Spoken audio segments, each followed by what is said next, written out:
அல்லாஹ் கூறுகிறான், எல்லா பாவங்களுக்கும் மன்னிப்பும் கூலியும் உண்டு. ஆனால் நீங்கள் ஒருவரின் இதயத்தை உடைத்துவிட்டு அதற்கு அந்த சம்பந்தப்பட்ட நபர் மன்னிக்காத வரை அல்லாஹ்வும் உங்களை மன்னிக்க மாட்டான். சாதாரணமாக ஒரு மனிதன் செய்யும் துவாவை விட பாதிக்கப்பட்டவர்களின் துவா அல்லாஹ்விடத்தில் மிகவும் முக்கியத்துவம் வாய்ந்தது. நபி ஸல்லல்லாஹு அலைஹி வஸல்லம் அவர்கள் கூறுகின்றார்கள், அநீதி இழைக்கப்பட்டவனின் பிரார்த்தனைக்கு பயந்து கொள்ளும், ஏனெனில் அவனுக்கும் இறைவனுக்கும் மத்தியில் எந்த திரையும் இல்லை. உங்களுக்கு துரோகம் செய்தார்கள் என்பதால் அவர்களை ஒருபோதும் உங்கள் துவாவின் மூலமாக அல்லாஹ்விடம் அவர்களை பழித்தீர்க்காதீர்கள். அவர்களை அல்லாஹ்விற்காக மன்னித்து விடுங்கள்.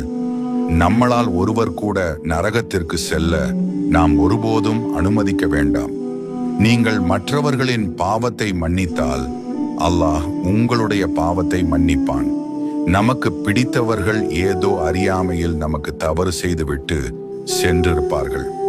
நீங்கள் அவர்களை மன்னிக்கவில்லை என்றால் அல்லாஹ்விடம் அவர்களுக்கு மிக கடுமையான விசாரணை இருக்கும். அதனால் அவர்களை மனதார மன்னித்து விடுங்கள்.